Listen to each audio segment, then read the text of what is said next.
All right, YouTubers, spicy Husqvarna stuff. So we're gonna go back to Emerson Electric time, which was so 50s, 60s, I think. Um, so Emerson Electric owned Husqvarna Lawn and Care, not Husqvarna motorcycles, not Husqvarna rifles and firearms, just the lawn and garden, which also was the name of John Sered and Poulan and some other fun names out there. Then I think it was in the early 80s, late 70s, Electrolux bought it from Emerson Electric, which was all the lawn and garden, Husqvarna, Poulan Pro, Weed Eater, all sorts of these little names that you find at Walmart and whatsoever. You got Jean Sered and some other companies under this umbrella company. Now, Electrolux, back in 2006, decided that they wanted to stick with building appliances, the home stuff. They didn't want to, deal with go with the home and garden stuff anymore. Lawn care, chainsaws, stuff like that nature. So, in their great minds, they decided they wanted to split their lawn and garden and not have it anymore. So, they took the name Husqvarna and used it and said, okay, we're splitting. We're going to use Husqvarna name because it's the best branded name out there. It has the best name. I mean, outside of Still, but obviously they can't have Still. Andrea Still would probably roll over in his grave if Husqvarna tried to buy Andrea Still. Anyway, sorry, little tangent. And so they used Husqvarna name because it had the best reputation. So Electrolux separated. Now, Husqvarna is not the same, still is not the same Husqvarna that everybody thinks it is. Husqvarna has many groups. It's its own umbrella group right now. So Husqvarna used to make rifles, sewing machines, I think TVs, washer and dryers, a bunch of other different things. Husqvarna's logo is the iron sights on a rifle. Yeah, who knew that one?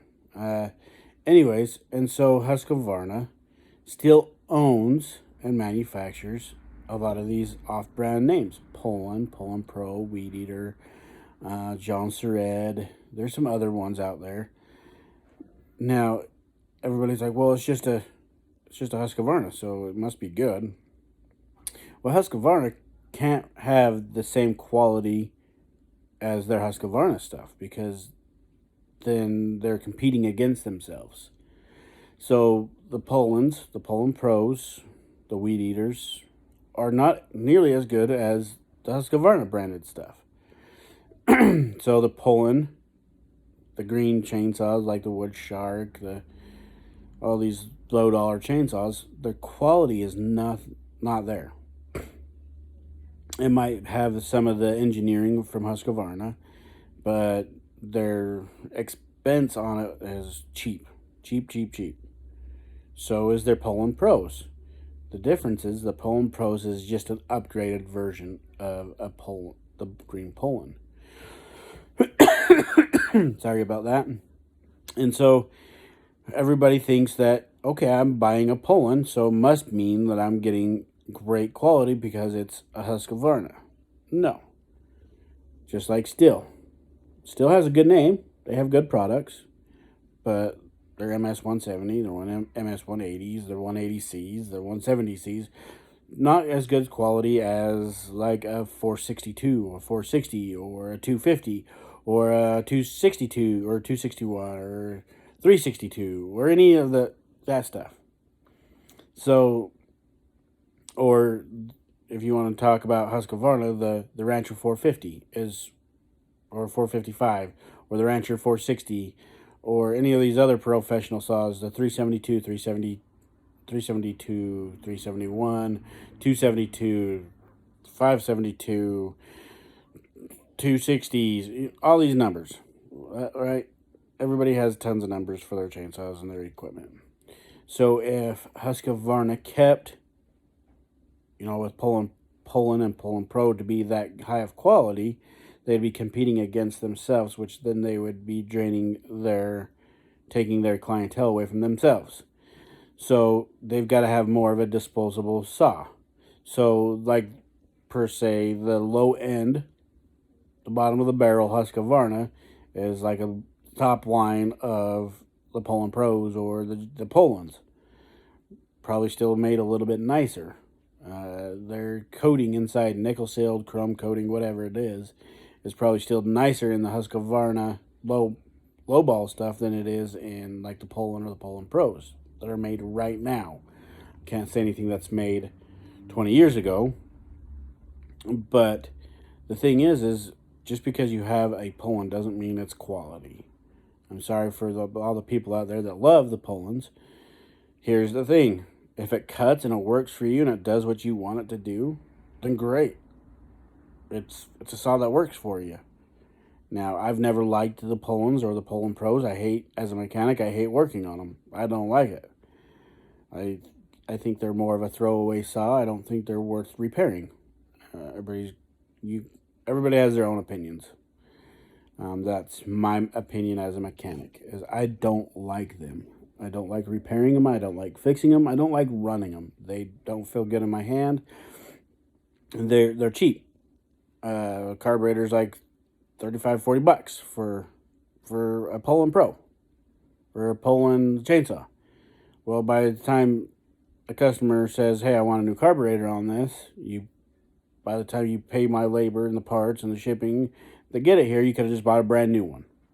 End of story. So the people that get all hyped up about how great they are, well, that's their opinion. I don't like them. A lot of people run them because they're cheap. You can break them and go buy a new one and be paid for, like if you're a commercial guy.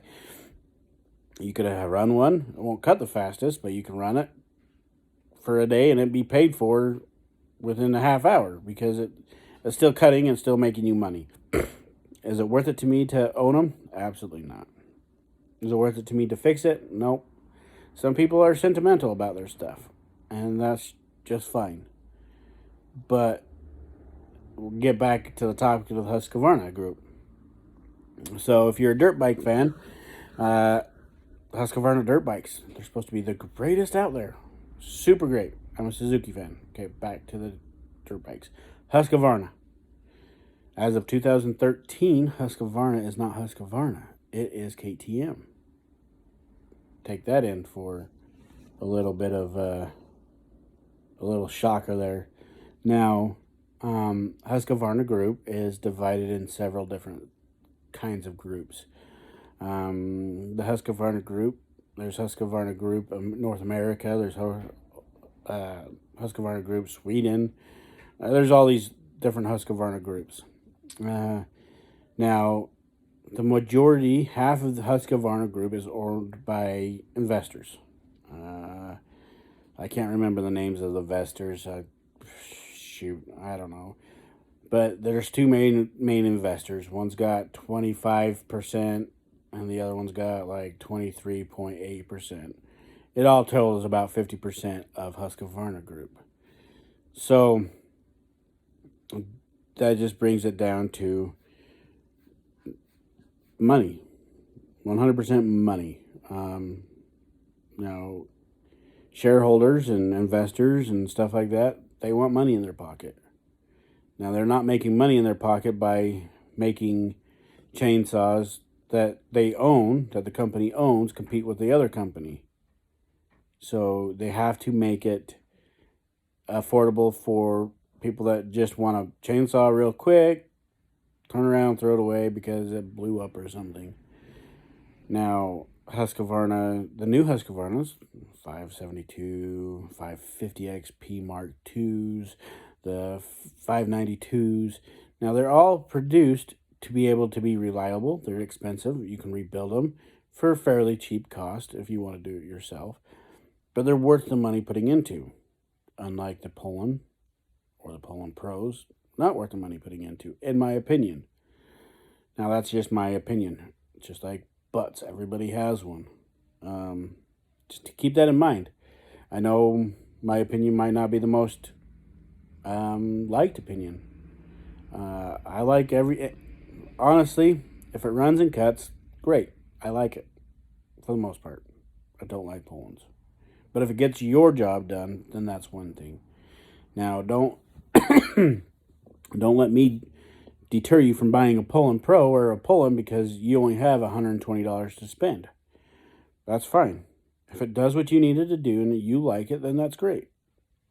It's not something that I have to like. It's not something I have to enjoy using. Do I like steel products? Absolutely. I'm a steel certified mechanic. Love them. Do I like Husqvarna? Absolutely. Are there some Husqvarnas I don't like? Absolutely. Are there some steel products I don't like? Absolutely. I am not just a fanboy. I like what I like, and that's it. Now, if you have any questions, if you need comments, or if I'm wrong about something, correct me. Because I don't know everything, and I don't want to know everything. But that's just Husqvarna that I know. It's a little harder to understand Husqvarna's timeline versus Steel because the Steel family still owns Steel. Andreas Steel, when he came up with the company and developed all that stuff, it stayed in the family. So it's not that hard for Andreas, for someone to know the Steel timeline. Do they have some bad batch cylinders? Of course. Does Husqvarna? Yep. Does anybody else? Does Shindawa have bad cylinders? Yep. Does Echo have bad cylinders? Yep. So there's just things that Husqvarna did and has done and are still going to do. So back, before 2006, you'd order a Husqvarna or a Poulan part. It would come in an Electrolux plastic bag because that's who made it. It's who owned the company. Not Husqvarna. It was Electrolux. So just remember when people start arguing that Husqvarna is the only Husqvarna chainsaw out there, Husqvarna wasn't Husqvarna. Sorry. Wasn't. That's just not it. Now, their line of rifles was Husqvarna. Their line of sewing machines was Husqvarna. But everything, it was an umbrella company. So it is what it is. So anybody want to share and like and tell me what I've done wrong or said wrong, go for it. Just remember, keep it clean in the comments because I will boot you right out if it's not very clean. If I'm wrong about something, hey, let's talk about it. Let's figure it out and let's find out where I was wrong. And then I'll correct myself on a video. Thanks, YouTube.